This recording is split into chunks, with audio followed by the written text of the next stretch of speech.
감사합니다. 사사기 2장 11절에서 19절 말씀을 통해서 사사들을 세우사라는 제목으로 말씀을 드리겠습니다. 사사기는 히브리 말로 쇼페팀입니다. 이 뜻은 뭐냐면 재판관이라는 뜻을 가지고 있습니다. 저자는 탈무드에서는 사무엘이라고 하는데 많은 신학자들이 확실하지 않다, 확실한 증거가 없습니다. 그렇게 얘기할 뿐입니다.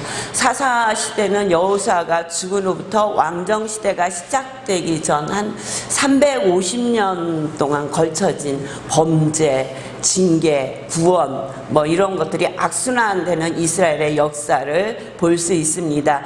이스라엘이 가나안에 정착을 하는데 전쟁의 단계를 세 단계로 볼 수 있어요. 첫 번째는 이스라엘 전체 지파의 연합으로 인해서 가나안 전국의 거점을 확보하잖아요. 여호수아를 통해서. 두 번째는 이스라엘 각 지파에게 가나안 땅을 분배합니다. 그러니까 이거까지 여호수아가 했어요. 세 번째 이들이 해야 될 일이 있습니다. 분배된 땅을 각 지파별로 책임을 지고 정복을 완수해야 되는데 이들이 정복을 완수하지 않습니다. 그리고 여호수아가 죽은 후에 1절에 보면 그렇게 나와 있어요. 마지막 장 21장 25절에 보면 이스라엘의 왕이 없으므로 자기의 소견에 옳은 대로 행하였더라.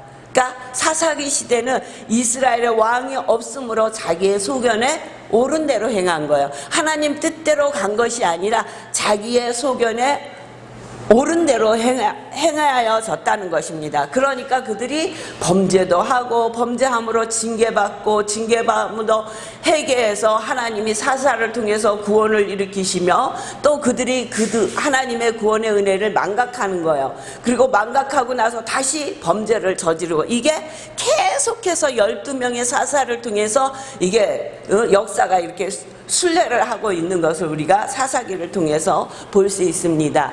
이스라엘 민족이요, 오랜 광야 생활을 했잖아요. 40년 동안 광야를 살고 가나안 땅에 들어갔어요. 가나안 땅에 들어갔을 때 이들이 얼마나 놀랐을까요? 그 광야에서 봤던 맨 나무고 그늘도 찾아볼 수 없던, 물도 제대로 없던 그 광야에서 40년을 생활하다가 가나안 땅에 딱 들어갔을 때 얼마나 놀랐을까요? 천국 같았을 거예요. 야, 이런 곳이 천국이구나, 아마 그랬을 것입니다. 제가 처음에 우리 교회가 이주 노동자 사역을 시작한 것이 28년, 29년 됐어요. 그때 이주 노동자들이 한국에 오면요, 깜짝 놀랐어요. 그때는 SNS가 지금처럼 발전하지 않았어도 TV를 통해서 책자를 통해서 또 인터넷 검색을 통해서 약간은 알 수 있었지만 한국에 와보면 너무너무 놀라는 거예요. 그게 우리나라가 꼭 잘 살고 좋아서만 놀라는 게 아니라 우리가 각 나라에 가면 그 나라의 특징을 보고 놀라잖아요. 근데 이분들이 와서 놀라는 것은 자기들이 생각했던 것보다 좋은 것도 있고 나쁜 것도 있어서 놀라는 거예요. 좋은 거는 너무 좋아 놀라고, 야, 이런데도 사람들이 이렇게 살구나 해서 놀라는 거예요. 가장 많이 사진을 찍었던 것이 지금 생각해 보니까 지하철역이었어요. 언제든지 지하철역을 타고 가잖아요, 삼성리에서. 그러면 거기서는 무조건 우리는 사진을 찍었어요. 그때만 해도 지하철이 있는 나라가 그렇게 많지 않았어요. 그러니까 지하철이 들어오기 전에 빈 지하철역을 찍고, 또 지하철이 들어오면 지하철을 향해서 우리가 그 앞에 모델이 돼 있고 그 사진을 찍는 거예요. 그러니까 성도들이 깜짝 놀라는 거예요, 그런 거를 보고. 시내에 가면은 길이 넓게 도로가 쫙 우리나라는 그래도 도로가 잘 돼 있잖아요. 그런 거 봐도 놀래고, 높은 빌딩을 봐도 놀래고, 하여튼 놀랄 일이 너무너무 많이 있었어요. 그런데 이제 공장에 막상 들어가면 그 생활하는 데는 또 너무 안 좋은 거예요. 정말 어떤 곳은 가보면 어떻게 비교를 해야 될까? 하여튼 상상할 수 없는 악조건 속에서 일을 하게 되고 생활을 해야 되는 그런 곳에서 숙식을 제공받고 일을 했었어요, 처음에. 그러니까 가보면 정말 어떻게 살지? 그럼에도 이분들이 그것을 견딜 수 있었던 것은 조금만 고생을 하며 돈을 벌어서 나도 행복하게 살 수 있다라는 꿈이 있었기 때문에 견딜 수 있었던 거예요. 그러면 모든 분들이 와서 우리나라에서 잘 견뎠냐? 다 돈 벌어갖고 갔냐? 아니에요. 어떤 분은 오셔가지고 얼마 안 있어서 몸이 병이 나서 그냥 돌아간 분도 있고요. 어떤 분은 정말 갑자기 너무 자기 나라가 가고 싶은 거예요. 그래서 우리나라에 적응을 하지 못하는 거예요. 그래서 바로 들어간 분들도 있어요. 올 때는 우리가 상상할 수 없는 돈을 들여서 비자를 받아서, 그때는 관광 비자였잖아요. 이렇게 서로 뭐 노동 계약이 이루어지지 않을 때였기 때문에 어떤 나라 사람이든지 노동 계약을 하고 들어오는 사람은 없었어요. 다 관광 비자로 들어와가지고 여기서 이제 그냥 일을 하고 계셨던 분들이 이제 이주 노동자 1세대인데, 그 1세대 분들과 같이 지내면서 정말 어렵고 힘든 많은 시간들을 그분들이 이곳에서 지냈다고요. 그러면서 깜짝 놀라는 일이 너무 많은 거예요. 우리나라에 이주 노동자들이 와서 제일 먼저 배운 게 무엇인지 아십니까? 욕이요, 욕. 빨리빨리. 그 다음에 입으로 담을 수 없는 욕. 근데 그게 처음에는 욕인지 자기를 부르는 말인지 알아가지고 아무 데서나 그 말을 쓰는 거예요. 그래서 그거는 쓰면 안 된다. 그 말은 아주 나쁜 말이다. 근데 왜 자기 공장에서 모든 사람이 이 말을 쓰냐 이거예요. 그게 저 사람을 부르는 명칭인지 알았던 거예요.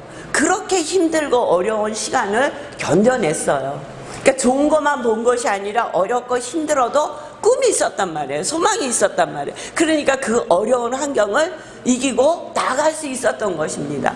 그런데 이스라엘은 가나안 땅에 들어갔더니 자기들이 보도 생각지도 못했던 그런 나라인 거예요. 천국인 거예요.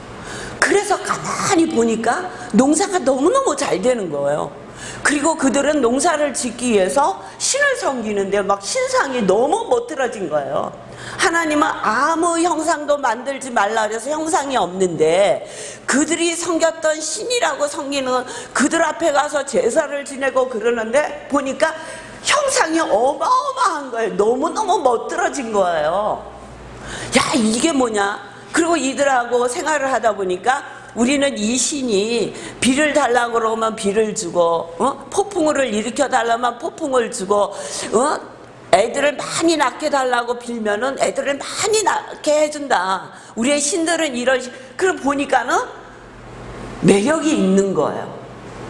그러니까 이들이 가나안 땅에 들어갔을 때 하나님이 이들을 통해서 뭐라고 말씀하시냐면 신명기 7장 2절에 보면 내 하나님 여호와께서 그들을 내게 넘겨 내게 치게 하시리니 그때 너는 그들을 진멸할 것이라. 그들과 어떤 언약도 하지 말 것이요 그들을 불쌍히 여기지도 말 것이라고 말씀하고 있어요. 가나안 땅에 들어가면 모든 것을 진멸하래요. 살려두지 말래요. 불쌍히 여기지 말래요. 이것은 뭐냐면은 이들이 죄악 가운데 거해 있다는 거예요. 너무너무 죄가 관용해 있기 때문에 이들을 고칠 수가 없다는 거예요. 그러니까 하나님이 이들을 진멸하라고 말씀하신 거예요.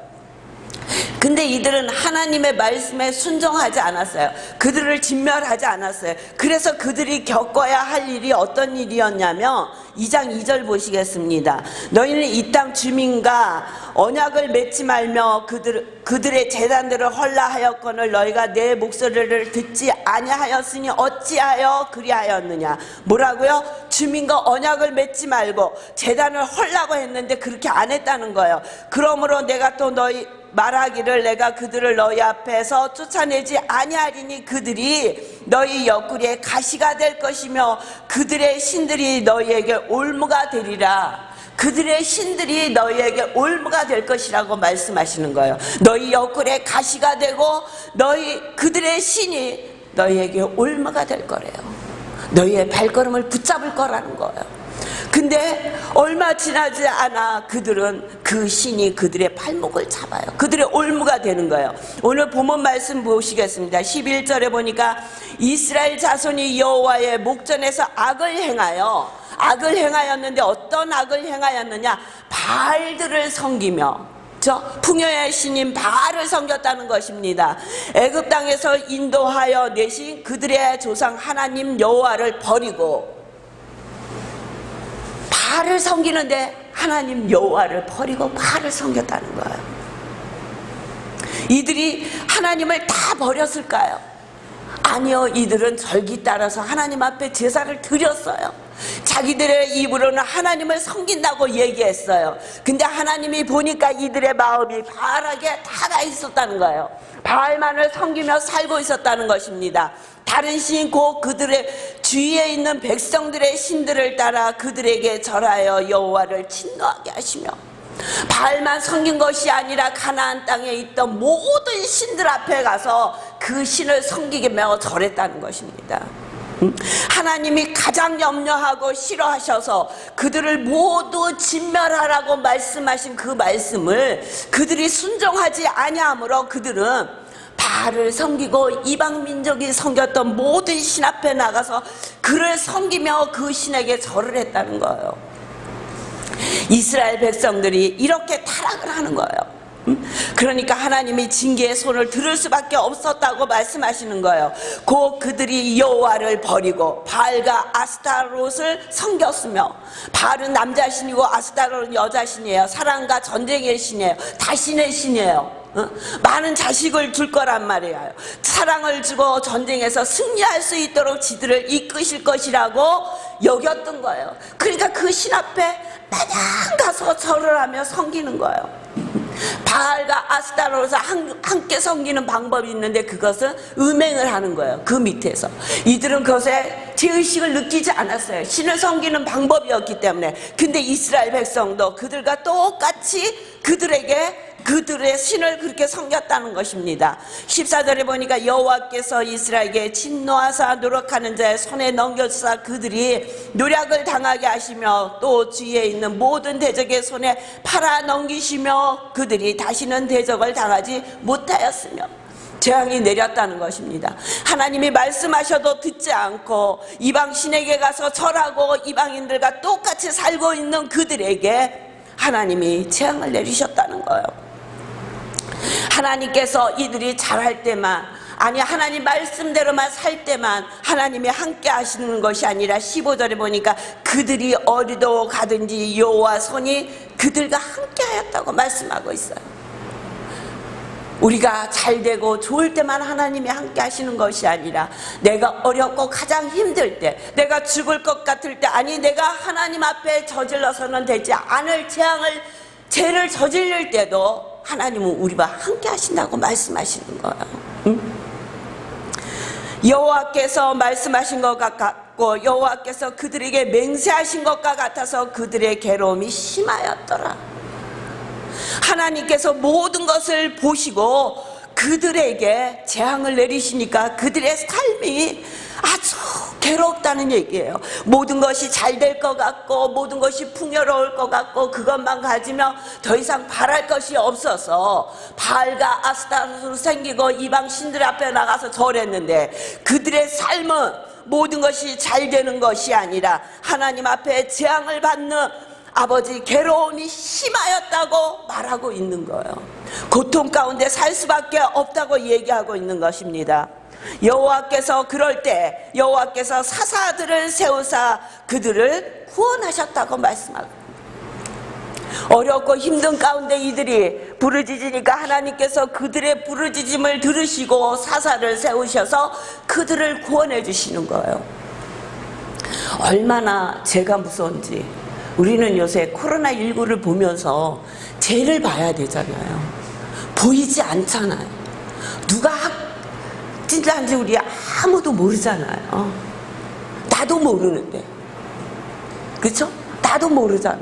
내가 알면 내가 조심을 하고 내가 사람을 안 만나는데 내가 아무 통증도 없고 아무렇지 않아. 평상시와 똑같아. 조금도 다르지 않는 거예요. 그러니까 나는 아니겠지 하고 다녔는데 그때 이미 나는 확진자야. 그래서 가서 만나는 사람마다, 이번에는 또 놀랍게 같은 식당에서 밥 먹은 사람이 또 확진을 받았더라고요. 저기 떨어져서 먹었는데 어떻게 그렇게 됐는지 모르겠어요. 같이 만나서 악수를 하고 그런 게 아니란 말이에요. 마주보고 앉아서 밥을 먹은 게 아니라 떨어져 앉아 있었단 말이에요. 그럼에도 거쳐간 그 자리에 함께 있었던 것만으로도 확진이 된다는 거예요. 이스라엘 민족이 제가 코로나19의 이 모습을 보면서 다 잡혔다 했는데 어느 날 또 나타나고 여기서 나타나고 무슨 애들 붕붕 뛰듯이 막 여기서 나타나고 저기서 나타나고 불안해서 어디를 갈 수가 없잖아요. 누구를 만날 수가 없잖아요. 응?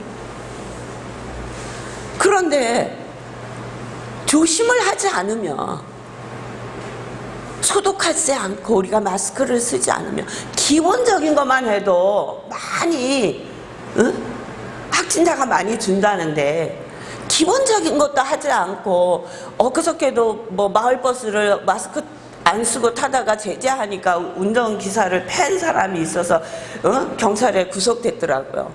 왜 안 듣느냐 말이에요. 마스크만 쓰면 되는데. 이스라엘 민족에게 하나님이 큰 걸 원하시는 게 아니라 가서 이방 신만 섬기지 말라고 말씀하시는 거예요. 그들과 똑같이 생활하지 말라고 말씀하시는 거예요. 그들이 사는 삶의 모습을 따라가지 말라고 말씀하시는 거예요.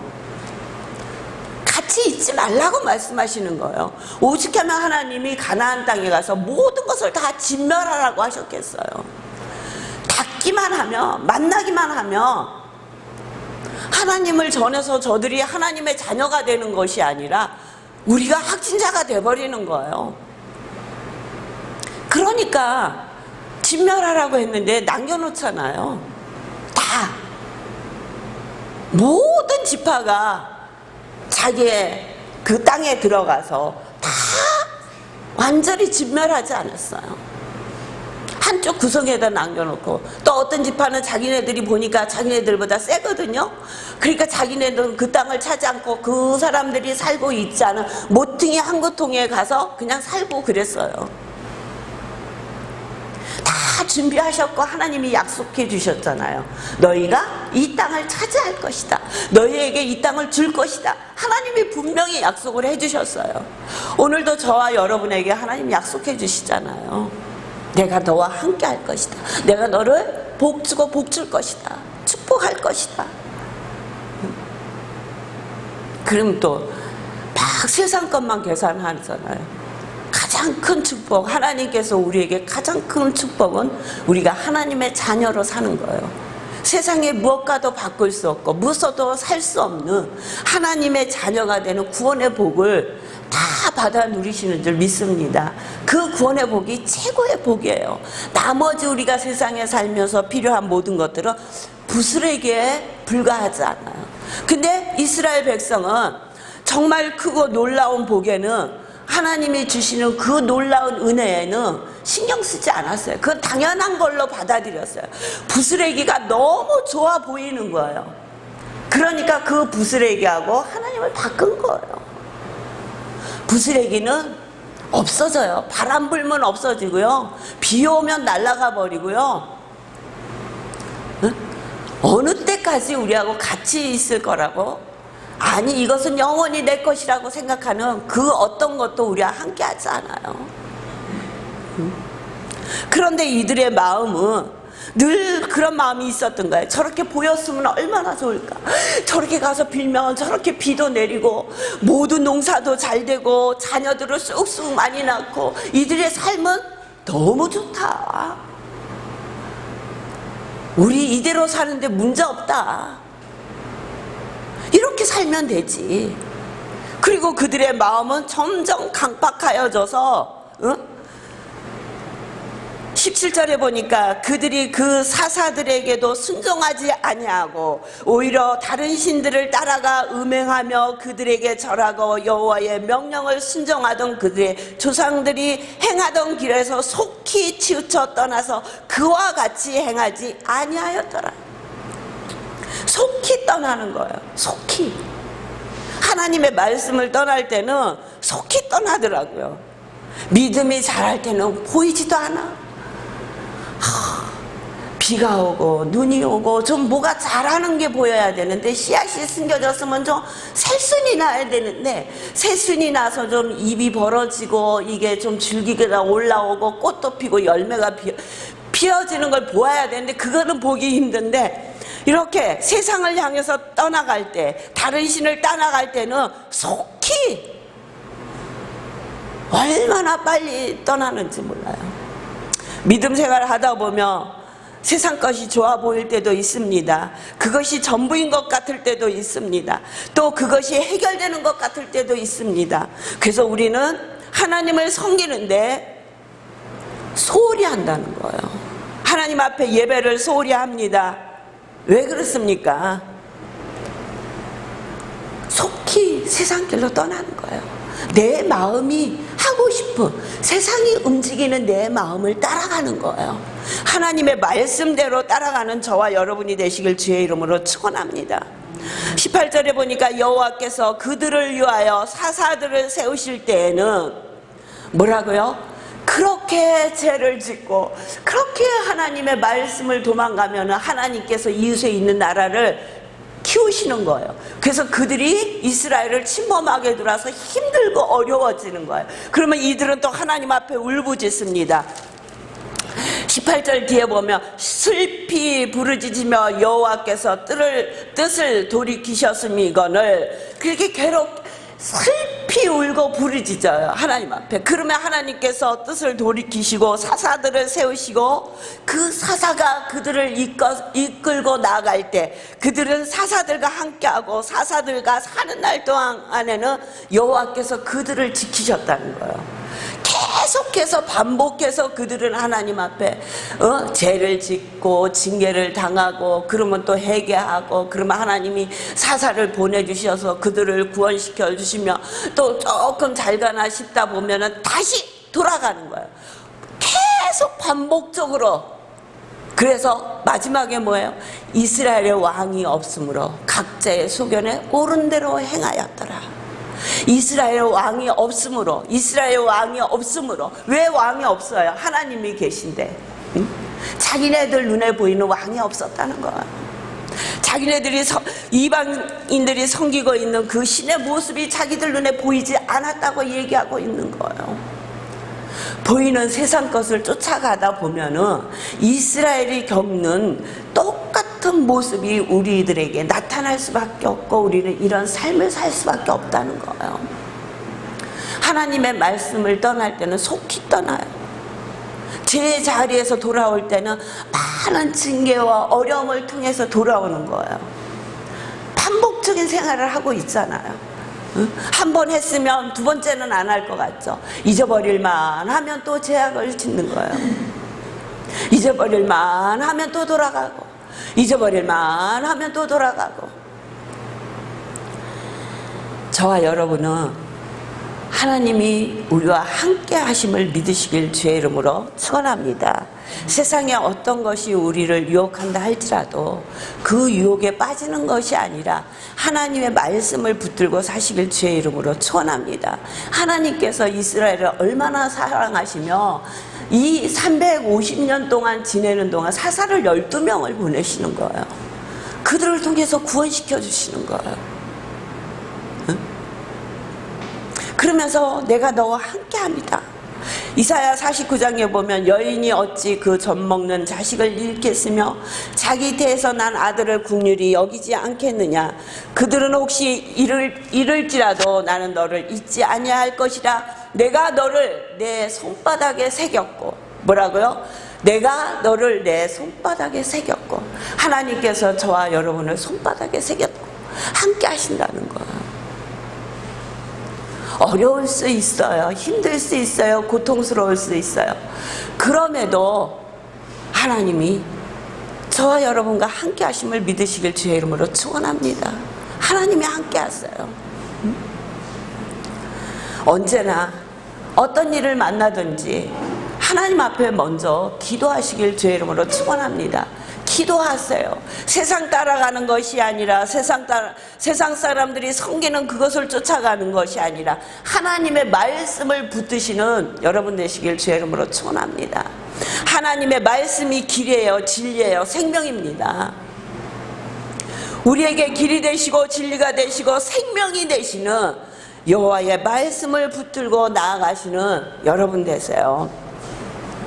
이 땅에 와서 이주 노동자로 지금은 되게 많이 좋아졌어요. 초창기에 와서 이 땅에 이주 노동자로 산다는 것은 너무너무 힘들고 어려운 일이에요. 너무 고통스러운 일이에요. 그때 중간 뿌럭과한테 주는 돈이 그 당시에 500만 원이었어요.